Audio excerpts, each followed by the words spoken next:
कुछ स्पेशल भी कि आपको लगता है कि मैंने ये चीज थोड़ी डिफरेंट की ताकि मेरा सिलेक्शन मुझे आसान लगा? कुछ बच्चे होते हैं ईमानदार, यार माँ बाप इतने दिन से धक्के खा रहे हैं, यार पढ़ना भाई गलत काम नहीं करना। कुछ बच्चे अपना टाइम पास करते हैं सर। सिर्फ माता पिता को दिखावे के लिए मत पढ़िए कि आप दिखा रहे हैं कि हाँ पिताजी ने कह दिया कोचिंग लीजिए, आप कोचिंग ले रहे हैं। आपको सच्चे लगन से मेहनत करनी पड़ेगी और हर एक सफल कैंडिडेट की जबानी होती है। जी सर, मैंने तो एक ही बात बोली थी, ना कोई लाइन बोली थी ना कुछ बोला था। मैंने ये कहा था बेटे वंदे मातरम, नमस्कार, जय हिंद। और सीपीओ के रिजल्ट्स आउट हो चुके हैं और इसी श्रृंखला में हमारे साथ एक कैंडिडेट हैं, सिलेक्टेड हैं, रैंक 108 इन्होंने लेकर आए हैं और इनका नाम है किरण मान। करनाल डिस्ट्रिक्ट से ये हैं और इनकी जर्नी बड़ी इंटरेस्टिंग है और साथ में इनके फादर भी आए हैं जिनको हम इस वीडियो के बीच में आप लोगों से इंट्रोड्यूस कराएंगे। वो खुद भी जो है दिल्ली पुलिस में सिलेक्टेड हैं। तो आइए शुरुआत करते हैं। सबसे पहले बच्चे आपको बहुत बहुत कॉन्ग्रेचुलेशन, बहुत बहुत शुक्रिया। Thank you so much. तो थोड़ा सा अपनी बेसिक स्कूलिंग के बारे में बताइए। मेरा नाम किरण मान है और मेरी जो शुरुआती एजुकेशन है वो गांव में हुई है 8th क्लास तक। उसके बाद हमने पानीपत शिफ्ट किया तो उसमें मैंने पानीपत से 9th और 10th क्लास करी। उसके बाद हमने नरेला दिल्ली में शिफ्ट करा और 11th 12th वहीं से गए। चलिए, तो मुझे बताइए कि सिलेक्शन गवर्नमेंट जॉब में लेना ये ख्याल कहाँ से आया? ये हमारे घर में शुरू से ही माहौल एक वर्दी वाला रहा है और मतलब गवर्नमेंट एग्जाम वाला ही रहा है, तो उसी से ही शुरू से ही पता था कि गवर्नमेंट। अच्छा, कौन सिलेक्टेड है गवर्नमेंट जॉब में घर से? मेरे पापा। आपके फादर थे? पहले कहाँ सिलेक्टेड थे वो? पहले मेरे पापा आर्मी में थे, उन्होंने 17 ईयर्स की सर्विस करी है आर्मी में। उसके बाद उन्होंने दिल्ली पुलिस में ज्वाइन किया आफ्टर सर्विस एंड हुई जब वहाँ पे। और ग्रेजुएशन कहाँ से किया आपने? मैंने दिल्ली यूनिवर्सिटी से। दिल्ली में कौन सा कॉलेज था? इंद्रप्रस्थ कॉलेज। इंद्रप्रस्थ कॉलेज में। तो भाई इनकी तैयारी की हम सक्सेस जर्नी की शुरुआत करते हैं। सबसे पहले बताइए आपको कितना समय हुआ है कैरियर से कोचिंग लेते हुए या कितना टाइम लगा आपको सिलेक्शन लेने में? मैंने सबसे पहले जो करियर से कोचिंग ली थी वो ली थी जुलाई 2022 में। वहाँ मैंने सारे बैच वगैरह खरीदे थे। उसके बाद से मैंने अपनी प्रिपरेशन शुरू करी थी और मेरा एग्जाम जो सीपीओ का था वो था नवंबर 2022 में, जो 9 नवंबर को था। तो वहाँ से मैंने शुरू करके फिर पूरी आगे जो अब तक DPSI में सिलेक्शन हुआ है तब तक पूरी जर्नी चली है। अच्छा, सीपीयू में आपने सिलेक्शन लिया, इससे पहले भी किसी एग्जाम में आपने ट्राई किया है? कोई फॉर्म डाला था? हाँ, फॉर्म मैं सारे डालती थी पर मेरा सिलेक्शन पहले सीपीओ 2022 में SSB में हुआ था। 0.6 से मेरा DPSI में रह गया था। उसके बाद फिर मैंने अभी सीपीओ में दोबारा से किया था एक्सटेंशन लेके वहाँ पे, और फिर अब की बार DPSI में हो गया। DPSI में आपका हो गया। SSC का कोई फॉर्म डाला आपने? हाँ, मैंने CGL का भी डाला था, CHSL का भी डाला था, पर कहीं कुछ मार्क्स से रह जाती थी और कुछ पॉइंट से भी रह जाती थी, तो फाइनल नहीं हुआ किसी में भी। देखो, सबसे अच्छी बात जो इस बच्चे ने बताई कि फॉर्म मैंने सारे भरे हैं और हम बार बार कहते हैं कि फॉर्म आपको भी सारे भरने चाहिए। सिलेक्शन ये चीज मैटर नहीं करती कि सीटें कम है या ज्यादा। हमारे पिताजी कहते थे कि तुम्हें तो सिर्फ एक सीट पर सिलेक्शन लेना और अगर एक सीट भी निकलती है वैकेंसी तो उस पर भी फॉर्म आपको डालना चाहिए। तो लगातार इन्होंने प्रयास किया और 2 साल पूरे नहीं हुए, 1 साल 9 महीने। 1 साल 9 महीने में सब इंस्पेक्टर जो ग्रेजुएट लेवल जैसी पोस्ट है वो इन्होंने लेके दिखाई। अब मैं तो इस पोस्ट को सभी पोस्ट से बेस्ट क्यों मानता हूं कि अगर मान लीजिए आप एक्साइज इंस्पेक्टर सेलेक्ट हो जाते हैं, लेकिन यहां मैं एग्जाम जो है टफ ज्यादा इसलिए मानता हूं क्योंकि इसमें फिजिकल भी एक बहुत बड़ा चैलेंज होता है। मेडिकली फिट भी आप होने चाहिए, फिजिकली फिट भी आप होने चाहिए और दूसरी बात रिटर्न भी आपने दिया है, 2 बार आपने रिटर्न का अटेम्प्ट भी दिया है। तो अब मुझे ये बताइए कि आपने जो तैयारी की वो प्लानिंग क्या थी? कि आप घर पे पढ़ते थे या आप लाइब्रेरी जाते थे या आपने कोई फिक्स शेड्यूल बना रखा था उसी के अनुसार आप चले? मेरे को लगता है कि किसी भी एग्जाम के लिए फिक्स शेड्यूल तो सबका होना ही चाहिए, तो इसी तरीके से मेरा भी था। और मेरा कभी लगातार ऐसे नहीं था कि मैं रेगुलर लाइब्रेरी में जाती थी। मैं पहले 3 महीने जाती थी, फिर 1 महीना घर पे, फिर 4 महीने गई, 1 महीना घर पे।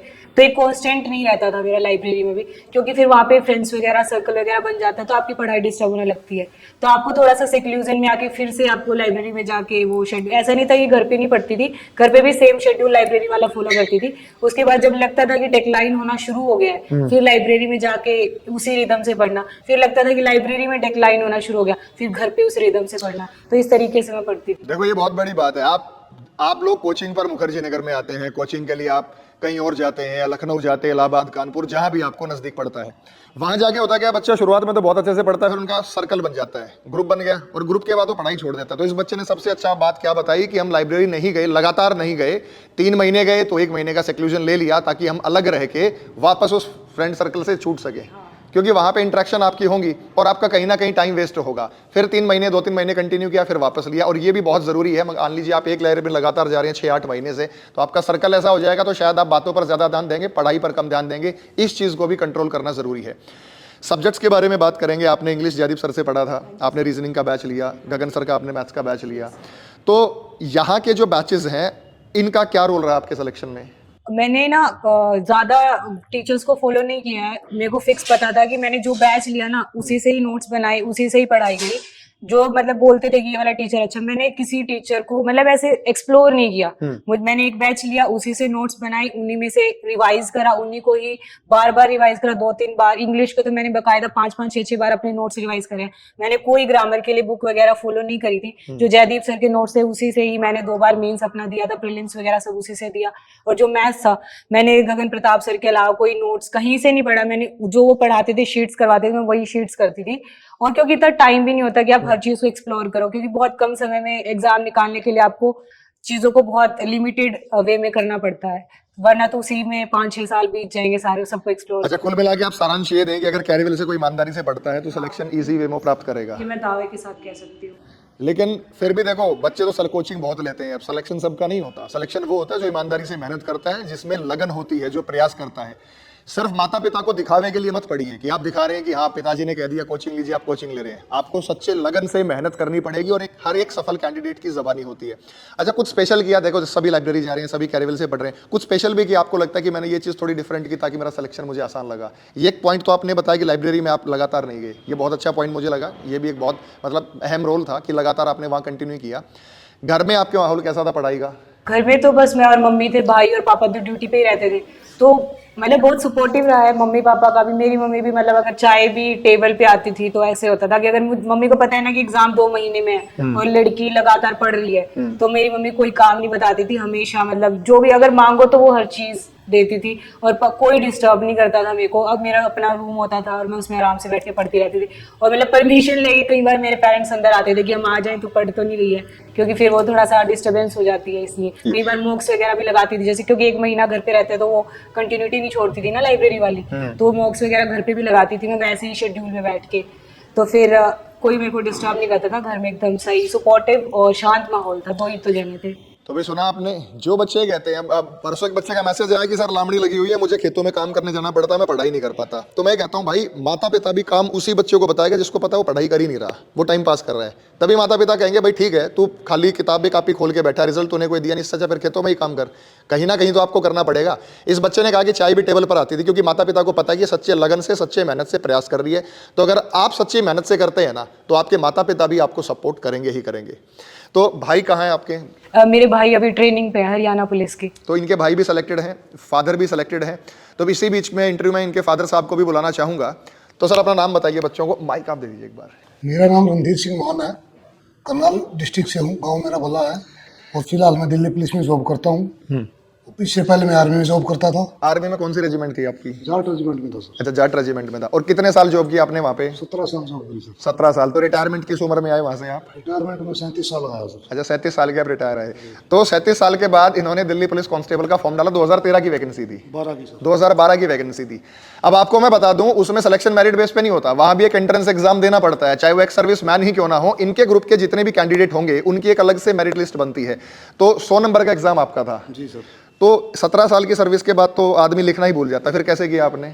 बस घर पे ही बैठ के तैयारी करी सर। एक टीचर था अपने मैथ का टीचर, दोस्त था वो। हाँ जी। हमारे बाद में लगा था, उम्र में छोटा था। उसके पास सुबह शाम जाता था। और हमारी जो धर्मपत्नी ने उन्होंने बोला ठीक है, गेहूं का टाइम था सर, अच्छा। 1 महीना पढ़ लो आप, हो सकता है सिलेक्शन ही हो जाए। तो खेत में जाना बंद कर दिया, काम करना बच्चों की तरह रखने लग गए। जैसे हमने अपने बच्चे रखे, वही काम नहीं करना, सिर्फ पढ़ना ही है।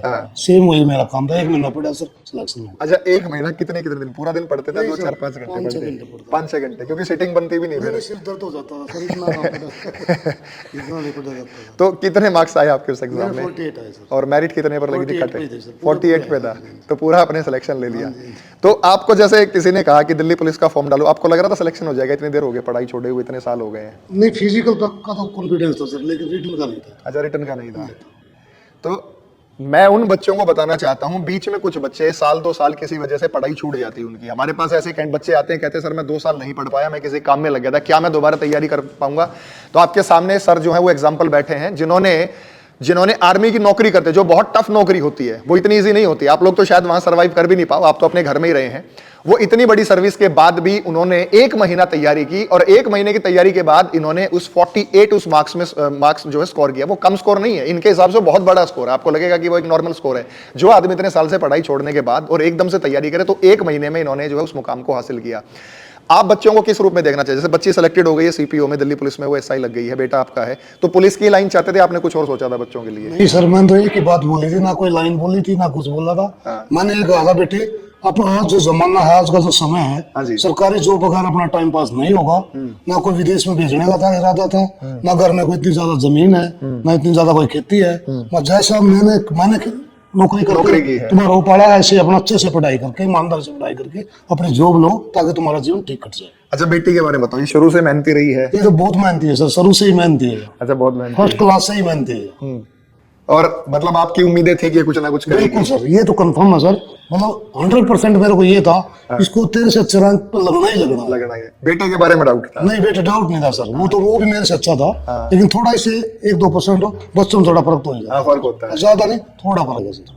नहीं तो ये अपने गांव में रहते हुए सिलेक्शन का माहौल कैसे दिया? क्योंकि गांव में आजकल हम देखते हैं कि बच्चे इंसान जो है शहर शिफ्ट कर जाता है, तो गांव में इनको प्रॉपर माहौल कैसे मिल पाया? सबसे बड़ी बात मैं आपको ये बताता हूँ, जो आदमी सही ईमानदारी से अपनी नौकरी करता है सरकारी, बाहर जाता है, दुनिया से मिलता है, देखता है, सब अपने बच्चों की बातें करते, मेरा बच्चा ये लग गया, मेरा बच्चा वो लग गया, मेरा बच्चा लेफ्टिनेंट हो गया।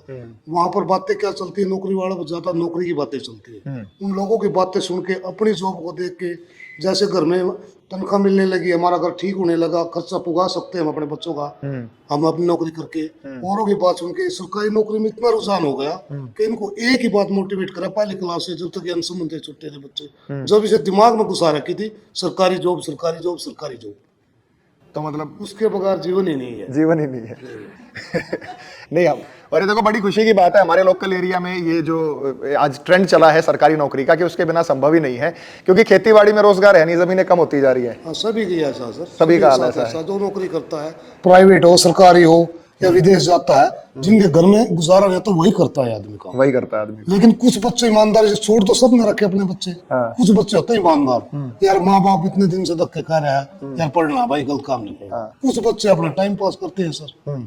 ऐसा नहीं है कि मतलब ना पढ़े और नौकरी ना मिले, ऐसा नहीं होता सर। ना तो मैंने कभी माना 2 जॉब ली, ना कभी मेरे बच्चों ने माना, मैं इनकी मम्मी मानती, हम नहीं मानते बच्चा पढ़ाई करे जॉब ना मिले, ये नहीं मानता सर।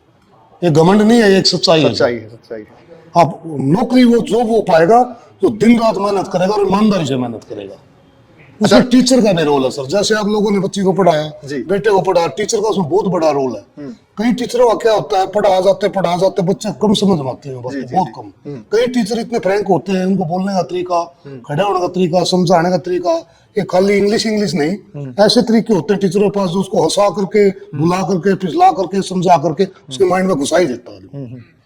इस तरीके के भी टीचर होते हैं। आप लोगों ने इतना बड़ा सहारा दिया, हमारे दोनों बच्चों की ज्यादा मेहरबानी आप लोगों की सर। हमने तो खर्चा दिया इनको, बस भाई खर्चा लो, लाइब्रेरी जाओ, पढ़ो, कोचिंग लो, बस। मैन तो आप लोग हो सर। कोई एक कहता नहीं घर बैठे, ये बैठे, वो बैठे, मैन रोल टीचर का और बच्चे का होता है। सर ये तो बड़प्पन है। देखो पहला गुरु तो माता पिता होते हैं, और आपने बहुत अच्छी परवरिश दी अपने बच्चों को, और इन्होंने सही समय पे आके सही सिलेक्शन लिया, और ये आप लोग इसकी बधाई के पात्र हैं। हम उसमें थोड़ा सा सहयोग और योगदान तब मानते जब इन्हें फेस टू फेस पढ़ा रहे होते हैं। सबसे रोल तो इस बच्ची का, जिन्होंने ऑनलाइन ईमानदारी से उस क्लास को पूरा किया, और ऑनलाइन टीचर की डांट के बिना। तो एक तो होता है डंडे के जोर पे पढ़ा देना, एक होता है कि अपनी लगन से पढ़ रहे हैं। तो अपनी लगन से जो किया है वो बच्ची की खुद की मेहनत है। सर थोड़ा सा आर्मी की पोस्टिंग के बारे में, कहाँ पोस्टिंग रही, जंगलों में रही, पहाड़ों में रही, कहाँ रही, मैदानी इलाकों में रही? देश तो अपना है सर, जंगल भी, पहाड़ भी, नदियां भी, लेकिन मेरी तो 9 साल तो मैंने कारगिल में रहा। 2 साल कारगिल, 2 साल द्रास, वहीं पे द्रास सेक्टर, कारगिल से 30 किलोमीटर पहले।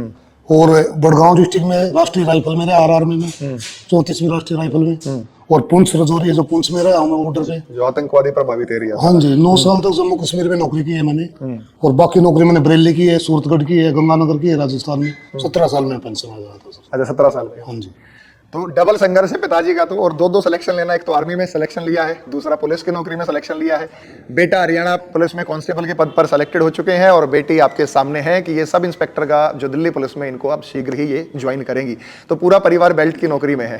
तो गाँव में क्या माहौल है सर? गाँव में तो जैसे बधाई देते हैं लोग, या गाँव में लगता है कि आपने मतलब बड़ी मेहनत की है बच्चों के ऊपर, गाँव वालों का? सभी लोग पूछते हैं भाई आप कहाँ पढ़ाया, आपको कैसे पढ़ाया, आपने कहीं किसी से बात तो नहीं कर रखी है कहीं? हाँ, ये गांव में मन में बहुत आता है। ज्यादा मतलब जो अनपढ़ तो नहीं बोलना चाहिए, तो ऐसी बात हो जाएगी। सब गांव का माहौल तो गाँव का माहौल पढ़े होता लिखे बहुत आजकल गांव में भी, लेकिन बहुत से आदमी तो 70% तो नहीं 60% लोग ये कहते हैं अरे ये दिल्ली रहता है, कुछ न कुछ कर करा के करा दिया होगा इसने यार। ये दिल्ली रहता है। लेकिन किसी को ये नहीं सस्ती बातें, अगर बच्चे अच्छे से पढ़ते हैं, पढ़ाई क्या होती है, कितनी कहाँ मेहनत कोचिंग कर रहे करानी हैं। चाहिए, कितनी मेहनत करती है। ये 14 घंटे सीटिंग, ये मेरी बेटी मतलब कमाल बांधा, कुंडी लगा ली सवेरे, इसने 5 बजे कुंडी लगा ली, बस खाना खाना तो उसकी मम्मी दिया ही, पीना तो मैं इसका चेहरा ही नहीं देखता था। एक हफ्ता मैंने घर गया, रेस्ट गया, मेरे को एक बार दिखाई देती तो नहीं, रात को ही देखता था मैं इसको, सो भी मैं इसका चेहरा ही नहीं देखता। 24 घंटे कुंडी बंद करे, पढ़ाई पढ़ाई पढ़ाई पढ़ाई। लाइब्रेरी की पूछता था मैं क्यों छोड़ दी, और पापा इन चक्करों में आप मत पढ़ो, मेरे को पता मैंने क्यों छोड़ दी और कब लेनी हो मेरे को पता है। बहुत सही से दिमाग था इसका, हमारे से तो बहुत अच्छा दिमाग सर। हमारे बच्चों का जो दिमाग था पढ़ाई की और इनका तरीका था पढ़ने का, बहुत अच्छा था सर, बहुत अच्छा। अच्छा बेटा, ये ट्रिक कहाँ से आई कि लाइब्रेरी कंटिन्यू नहीं करना, कि घर पे रहना ही रहना 1 महीना? ये मैंने खुद से वो करा था, क्योंकि ना मैं ज्यादा लाइब्रेरी में भी किसी से इंटरेक्शन करती नहीं, हाथ में रखो, बस हाथ में रख लो। तो वहां पे भी मतलब ज्यादा इंटरेक्शन नहीं करती थी मैं, क्योंकि माइंड में ये चीज रहेगी ना कि 2 महीने बाद छोड़नी है, 3 महीने बाद छोड़नी है, तो आप खुद ही ये रहोगे कि भाई किसी से ज्यादा दोस्ती लगानी नहीं है, ना किसी से बात करनी है। अगर आपको पता है कि आपको 1 साल यही रहना है, 1.5 साल, तो आप ऑटोमेटिकली आपके अंदर से आएगा कि चलो किसी से तो बात करूं, किसी के साथ तो खाना खा ही लूंगी बैठ के। बट आपको माइंड में रहेगा ना कि 3 महीने बाद यहाँ से निकलना है, तो आपको पता है कि अकेले बैठ के खाना खाना है, अकेले कहीं नहीं जाना, ना नीचे घूमने जाना, ना चाय पीने जाना, अपना ऊपर बैठो, पढ़ाई करो और घर जाओ। अच्छा, मम्मी क्या करती है आपकी? मेरी मम्मी हाउस वाइफ है, तो उनका बड़ा रोल रहा है कि उन्होंने कहा कि चाय भी इनके टेबल पर आती थी। तो फादर के संघर्ष के बारे में क्या कहोगे? पहले से ही माइंड में था कि पिता ने जो मेहनत की है तो हमें भी उसी मेहनत करनी है? देखो, सबसे पहला मोटिवेशन तो मेरे पापा ही रहे हैं हमेशा से, क्योंकि उन्होंने मतलब वर्दी वगैरह पहनी है। जब हम छोटे थे तो वो फौज में होते थे, तो हमने वो चीज भी देखी है कि भाई पापा घर से बाहर हैं, तो हमारे लिए कमाने के लिए गए हुए हैं, फिर 1 महीने में आते थे, फिर जाते थे, तो वो भी चीज देखी। फिर दिल्ली पुलिस में लगने के बाद भी ट्रेन से आना जाना, तो मतलब एक मोटिवेशन हमेशा पापा का रहा। पापा हमेशा पंक्चुअल थे, कभी ड्यूटी पे लेट नहीं हुए। 25 साल 28 साल इनको सर्विस में हो गए हैं, इन्होंने कभी लेट नहीं करा। तो हमेशा एक जो वर्क एथिक्स वाली चीज है ना कि आप 10 घंटे पढ़ रहे हो, तो वो पापा से ही तो आया है कि भाई आपके पापा जो इतनी शिद्दत से ड्यूटी करते हैं, कभी ऐसा नहीं हुआ कि भाई ड्यूटी पे मिस कर दिया या फिर लेट हो गए। हमेशा वो चीज वर्क एथिक्स वाली चीज हमारे फिर स्टडी एथिक्स में आ गया कि भाई वो डिसिप्लिन जो है ना पापा वालों हमारे अंदर ट्रांसफर हो गया। तो एक जो होते ना घर में, एक तो बोल के बताना, बच्चे को सिखाना कि डिसिप्लिन बनो, एक तुम खुद डिसिप्लिन हो तो आपको बच्चा आपको देख के वो डिसिप्लिन सीख रहा है। तो वो चीज मेरे पापा से बहुत मतलब आई है मेरे अंदर या मेरे भाई के अंदर। और ये जो डिसिप्लिन है किसी डंडे के जोर पर नहीं सिखाया गया बच्चों को? आप कभी ऊंची आवाज, लगता नहीं आपने कभी बच्चों को ऊंची आवाज में बोलना होगा? नहीं कभी तो बोलने हैं सर, ऐसा नहीं है। अच्छा, एक आधी बार तो बोलना पड़ता है ऐसा कुछ नहीं। मोस्टली ऐसे फ्रैंकी रहे मेरे पापा, ऐसे वो नहीं है डोमिनेटिंग टाइप ऐसे। एक आधी बार तो बोलने में कुछ नहीं होता सर, बोल देना चाहिए। माँ बाप का हक भी है वो तो। इतना तो हक है सर। नहीं, गाँव में तो डंडा मारते हैं सीधा। नहीं मारते तो नहीं है कभी। तो आप उन लोगों को क्या मैसेज दे जाओगे जो कहते हैं कि बच्चे पढ़ते नहीं, खूब डंडे के जोर भी चलाते हैं, तब भी मेहनत नहीं करते? तो उसमें कहाँ कमी होती है? माता पिता की तरफ से होती है? नहीं सर, उसमें एक मैसेज देना चाहता हूँ सभी को, जो भाई भी इसको देखेंगे। एक क्लियर सी बात है, सबसे पहले बच्चों को बैठ कर समझाओ भाई पढ़ाई बगैर कुछ नहीं है।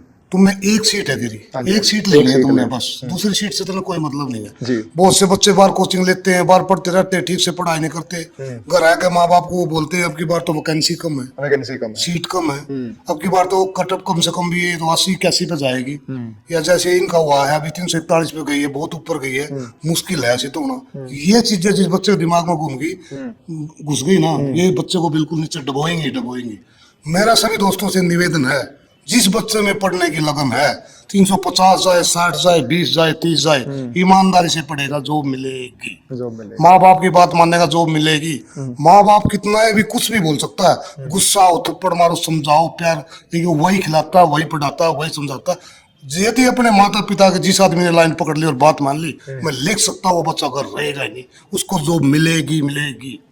अच्छा, ये कहते हैं कि इस बार वैकेंसी बहुत कम है, सरकार भर्ती नहीं निकाल रही, ये चलता रहता है, धरना प्रदर्शन करने में लग जाते हैं बच्चे। वो इन चीज़ों में इन्वॉल्व नहीं होते सर। मैं एक सरकारी आदमी, धरने प्रदर्शन, वो प्रदर्शन, ये चीज़ें में कुछ नहीं बोलना चाहता इसके बारे ठीक है, सही बात है। वैकेंसीज कम या ज्यादा मायने रखती, तुम लोगों को चाहिए केवल एक वैकेंसी। एक वैकेंसी पे अपना लक्ष्य जमाए रखो, जैसे इस बच्चे ने लगाया और उन्होंने अपने टारगेट को हासिल कर लिया। और मुझे लगता है कि जो कैपेबिलिटी इनमें है, ये यूपीएससी लेवल तक क्रैक कर सकती है बच्ची, क्योंकि इतनी मेहनत से, लगन से प्रयास किया है। और यही एक सच्चे कैंडिडेट के अंदर होना चाहिए।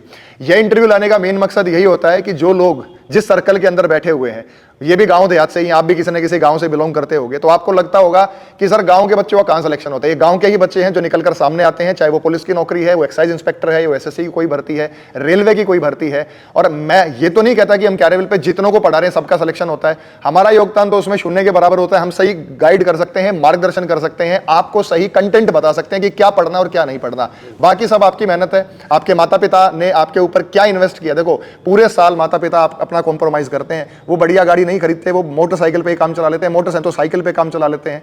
वो ये सोचते हैं कि मैं क्यों ना मैं अपने बच्चों को बेस्ट एजुकेशन प्रोवाइड करूं।